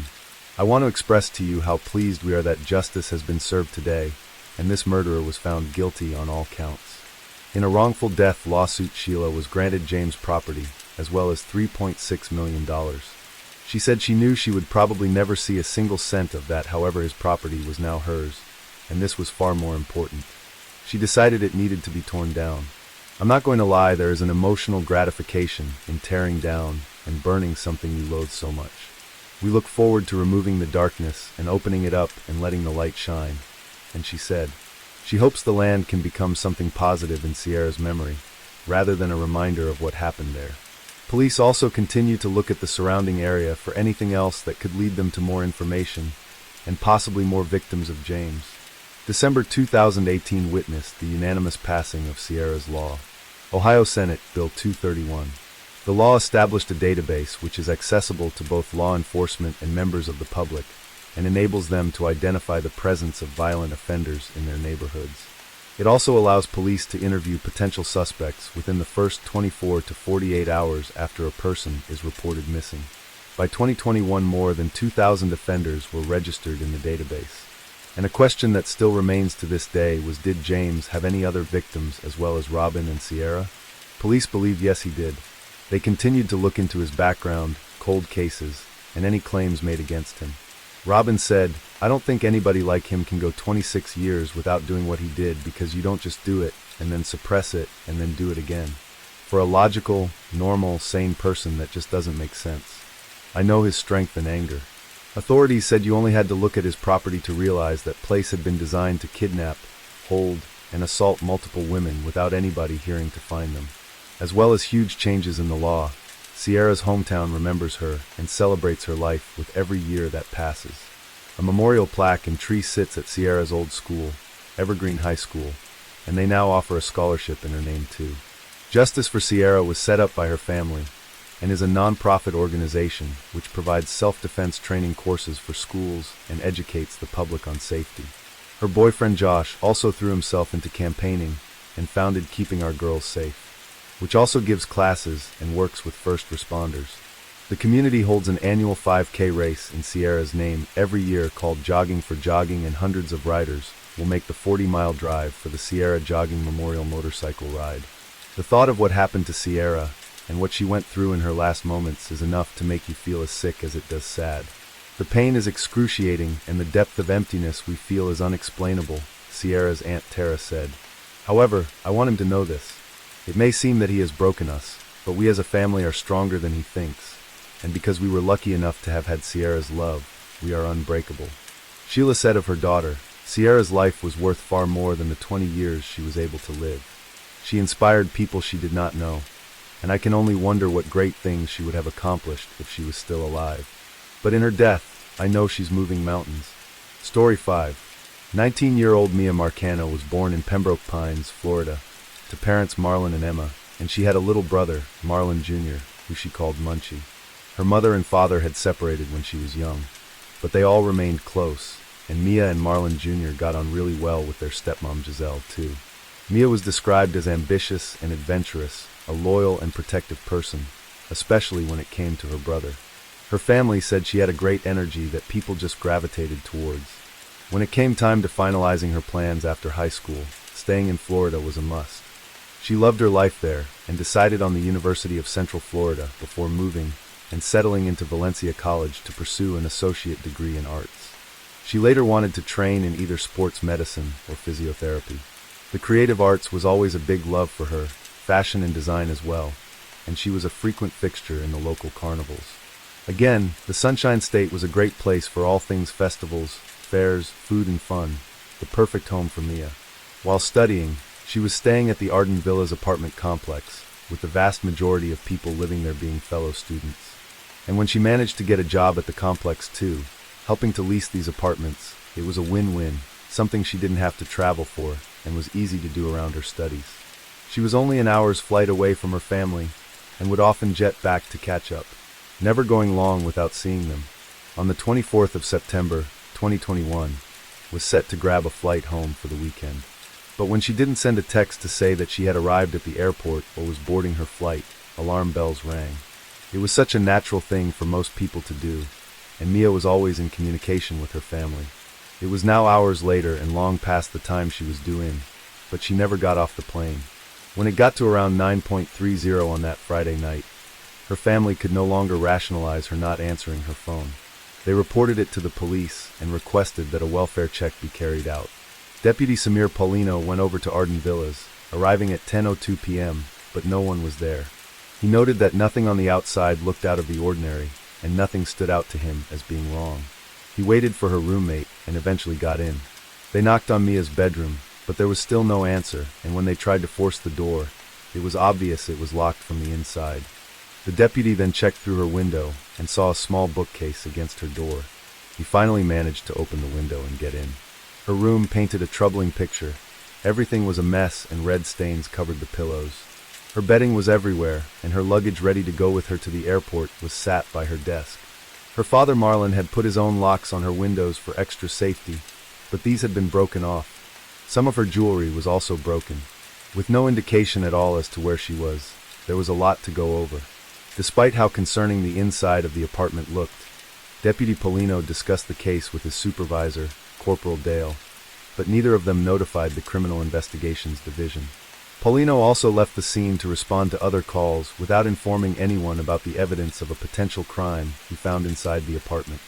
Her roommate was upset and concerned and was quick to give the police a name. Mia had recently been getting some unwanted attention from a maintenance worker in the complex. He had become more and more persistent, and as a result, things were very uncomfortable for Mia. This man was 27-year-old Armando Caballero, and he had been working at the apartment complex since June of that year. More people backed what her roommate was saying, and said they had seen this happening too. By the sounds of it, Armando was obsessed with the 19-year-old, and was constantly finding ways to talk to her and ask her out.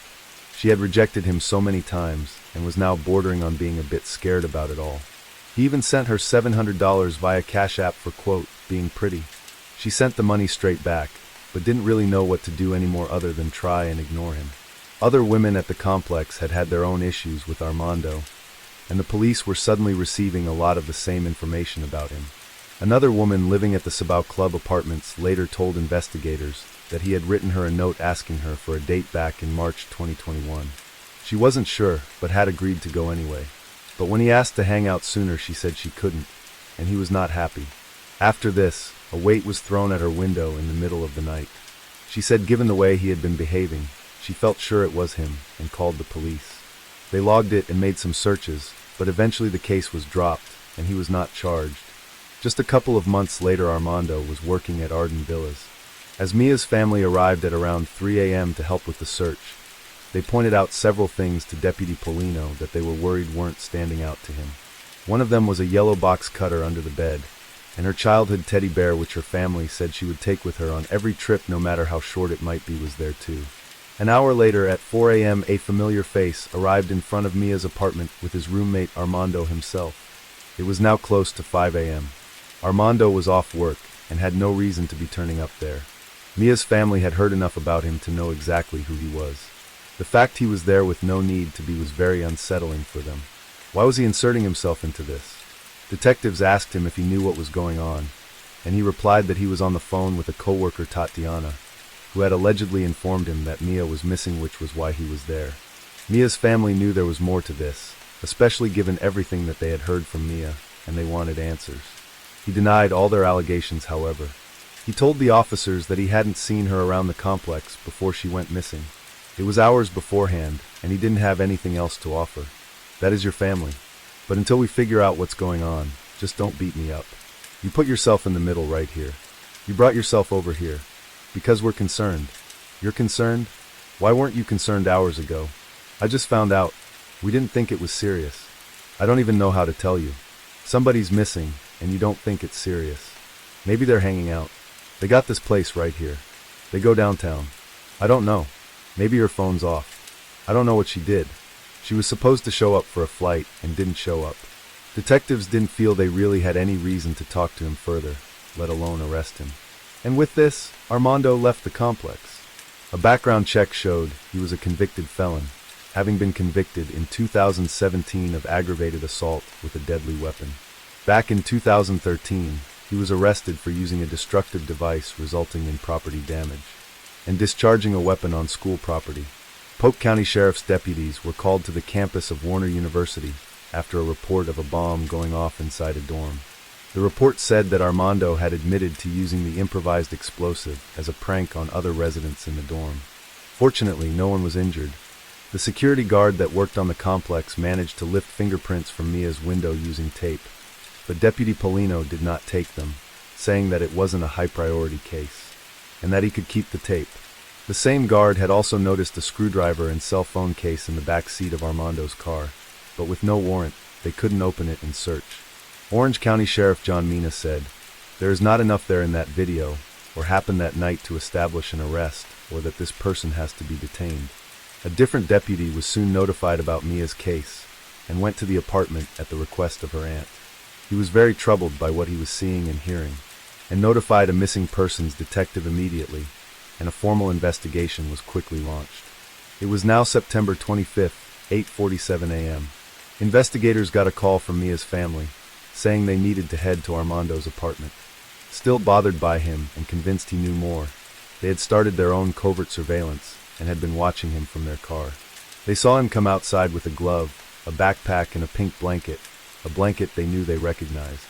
When police got there, Armando gave Mia's family permission to come into the apartment, with the police watching on, so they could take a look around, but nothing could be touched or moved, and authorities could only watch as they didn't have a proper search warrant. At 3 p.m. hours later, Armando left his apartment, and just an hour and a half after that, police confirmed he was now indeed a suspect in the disappearance of Mia Marcano. Authorities were trying to get hold of a proper search warrant that would finally be approved just over 24 hours after Mia went missing. At 9:35 p.m. that same night, Armando sent a text message. After this, to everyone's surprise, he too would vanish. Was it possible that Mia was being held somewhere against her will, and he had gone to meet her or move her, maybe even go on the run? Police just didn't know. It's been 3 long days since anyone has heard from Mia Marcano. Mia, baby girl, if you can hear me, if you see me, we're here. A desperate plea to bring 19-year-old Mia Marcano home, her family hopeful that she's alive and okay. I believe Armando may have given us a sign that Mia is in the area. It's just what I feel personally in my heart. Her family, some even coming in town from South Florida, joining volunteers Tuesday in the search for Mia.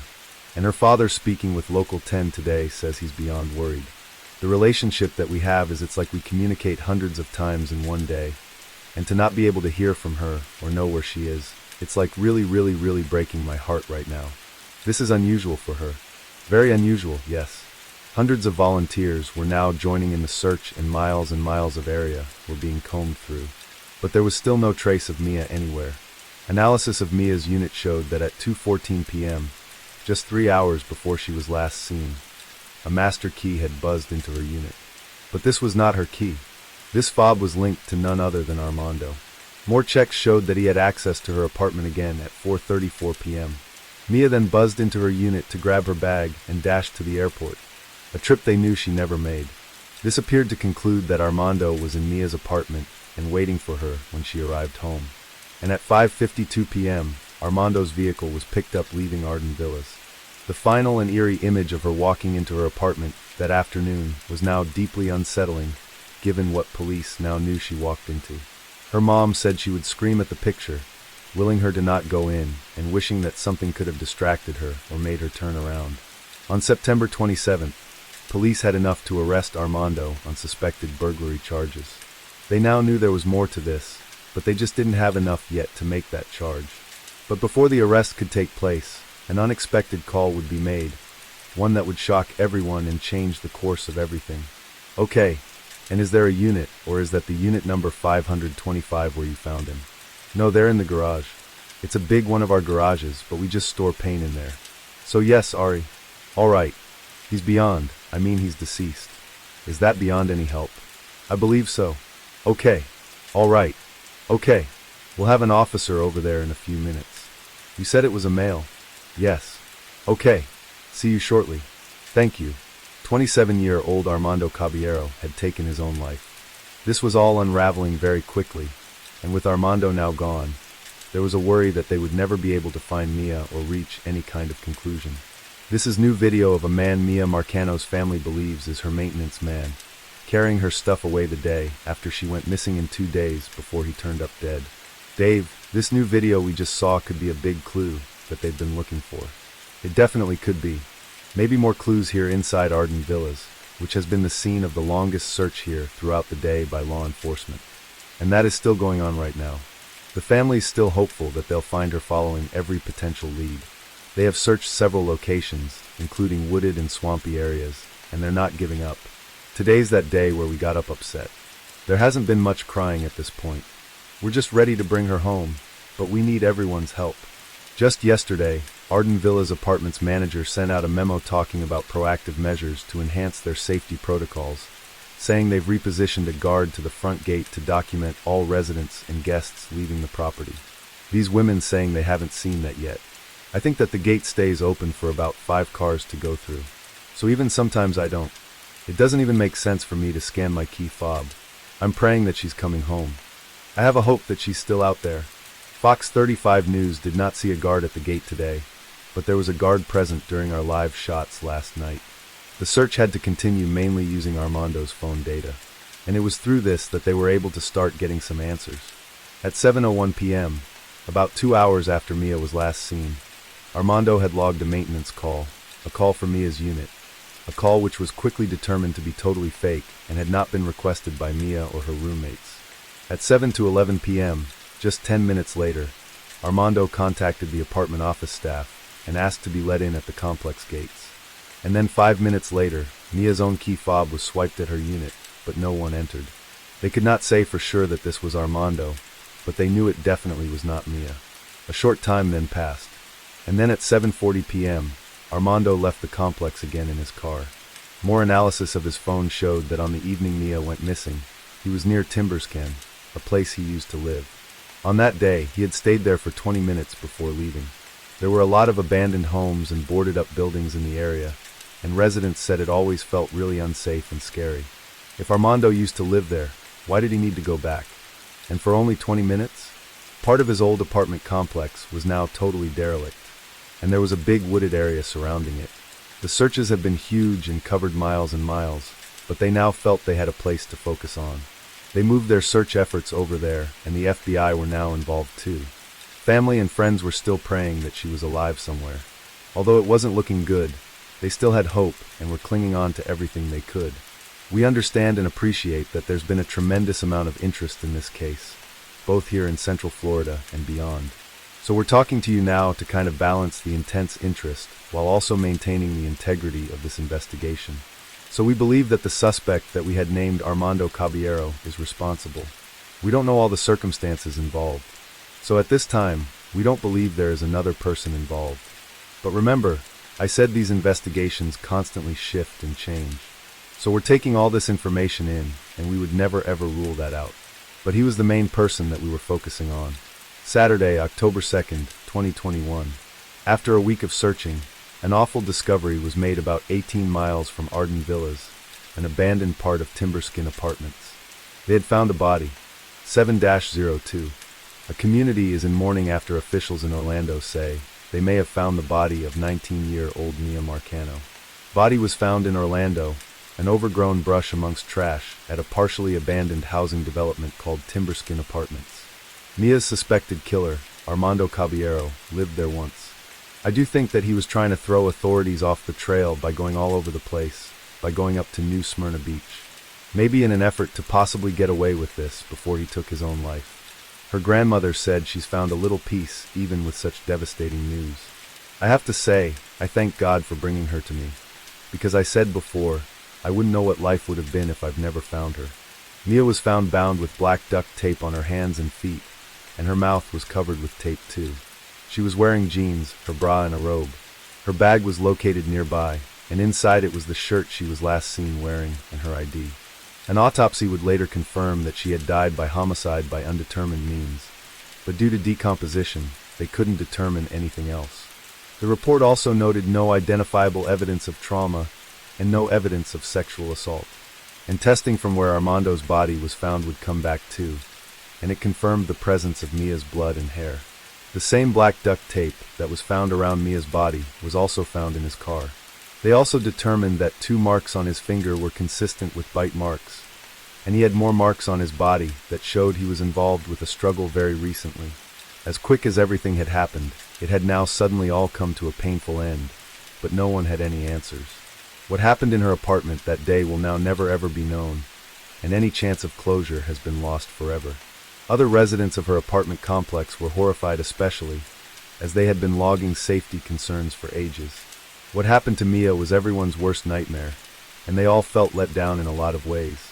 One resident said, "It was just creepy, and the fact that maintenance people have access to our apartments, and we just got these key fobs last month. If these key fobs weren't introduced last month, no one would have went into her apartment." If you really think about it, people who are living in apartment complexes are going to sleep at night not knowing that there is someone who has free access to their apartment, the Marcano's lawyer added. On October 15th, was laid to rest at a funeral, which over 2,000 people would turn up for and thousands of others would tune into the live stream of. Hundreds wearing blue for Mia's favorite color packed the South Florida church to grieve while celebrating her short yet powerful life. The aftermath of this case was massive and a lot of action was taken in various ways. 2 deputies that had worked on the investigation were found to have violated department policies. It was determined that Deputy Samir Polino did not follow proper procedure when he went to investigate the apartment, and he failed to report certain details to his supervisor, such as the blood being found on the pillow or the jewelry being found broken. Due to these errors, Mia was logged as a voluntary missing person instead of a missing endangered person, and thus the Criminal Investigations Division was not notified by him or his supervisor. Rick Raymond, a former police officer and now private investigator, said he thinks enough red flags should have been set off when it came to Armando turning up that morning. When you have individuals, multiple individuals, saying that item belongs to a missing individual, and it is in this individual's vehicle to me that would have told me immediately, "I need to look at this guy," Rick said. But Sheriff Mino was quick to respond, and said remember that deputy didn't have all the information that we now have a week and a half later, so yes, all that takes time. He did acknowledge that more could have, and should have been done though. In the case of Mia Marcano's disappearance managers and the responding deputies, Chain of Command recognized a lack of urgency on his part, and asked that his role, and the role of his corporal in the first hours of that incident be investigated by a professional standards division. As a result of this incident, we are in the process of making changes to policy that will direct first responding patrol deputies to immediately notify their supervisors and the missing persons unit in any case where someone is considered a missing endangered person. The sheriff's office said that Deputy Paulino received 150-hour unpaid suspension as discipline, and his supervisor, Corporal Kenneth Dale, was also found to have violated department policies. He received a 10-hour unpaid suspension as discipline. In March 2022, the police released their final report into Mia's disappearance and death. It was over 100 pages long and listed everything that they had on Armando Caballero, and why he was and still is the only suspect in her case. Mia's family launched a wrongful death lawsuit against the apartment complex and another lawsuit against the Orange County Sheriff's Office, claiming the department handled her case carelessly and failed to treat her room as a crime scene. Arden Villas released a statement in response, saying to ensure nothing like this happens again at Arden Villas, we are taking numerous proactive steps to enhance our security protocols. We are in the process of reviewing our entire security apparatus and will make changes or upgrades as warranted. They said that Armando was vetted through a national background check services provider and no records of burglary or sexual assault were found on him. But Mia's family said that the apartment complex hadn't even acknowledged she was missing, hadn't reached out to them, and it took them several days to issue any kind of statement about not only someone that lived there, but someone that was their coworker and friend too. The family is hoping that by pursuing this lawsuit, they can get answers to the numerous questions that remain unanswered in real change. said the Marcano's attorney Daryl Washington. He added that Mia's family believes that other people could have aided Armando in killing Mia, and he also criticized the department's handling of Mia's case. The Marcano family say they have not received any reports or records of the investigation by the sheriff's office, but Sheriff Mina said the investigation is still ongoing. Many residents started protests about Arden Villas, and open letters were written to them detailing just how unsafe the complex actually felt and how many issues there had been going back to long before Mia went missing. It highlighted a lack of cameras, a lack of security, bad lighting, and awful maintenance. And places like the parking lot had not a single camera and was very poorly lit. The lawsuit launched by Mia's family against Arden Villas was eventually settled. In honor of what would have been her 20th birthday, the late teen was honored in a special way with her family getting a key to the city of Pembroke Pines. Her birthday would also be officially named Mia Marcano Day. In June 2022, Mia's law, also known as Senate Bill 898, was signed into law. It states that property owners must conduct a background check of any potential employees. People with a violent criminal history or anyone listed as a sexual offender or sexual predator will not be eligible. And additionally, a log will need to be kept tracking each unit's set of keys. And if maintenance does need to access a unit, they need to give the tenant a 24-hour notice period instead of the previously required 12 hours. Her family set up the Mia Marcano Foundation, and their mission is to support, educate, and provide resources to families of missing persons while advocating for the protection of students and the most vulnerable. They often help support in searches for other missing people too, and offer support to families going through what they did. They also set up the MMF Safe and Secure Accreditation Program. MMF aims to assist with ensuring the department complexes and multi-unit dwellings are as safe as possible and provides professional development for staff. They have made a lot of much-needed changes and are working tirelessly to carry on making those changes. When Mia Marcano booked her flight home to see her family on September 24, 2021, it was nothing but a totally standard and normal visit. What happened so quickly over such a short period of time will forever haunt everyone that knew her. There are still so many questions, and no one is around to answer them. Her Aunt Pia said you can never take time for granted, and life really is too short. Talking about Mia in the past, I always thought I had forever, she said. Mia's brother said nothing good that happens to him will ever give him pure happiness. No matter how amazing it is, he's reminded that he can't call his sister to tell her, and she can't be there to celebrate with him. Emma, Mia's mom, said for everyone else life goes on, but I'm still here trying to figure this puzzle out. Will I ever finish this puzzle? I don't know. I think about her every day, every hour, every minute. She's everywhere. Her presence is everywhere. Every day I look at her pictures, but eventually that's it. There are no more pictures to be made. There are no more memories. Her pictures are going to fade, just like everything else. She'll be forever 19.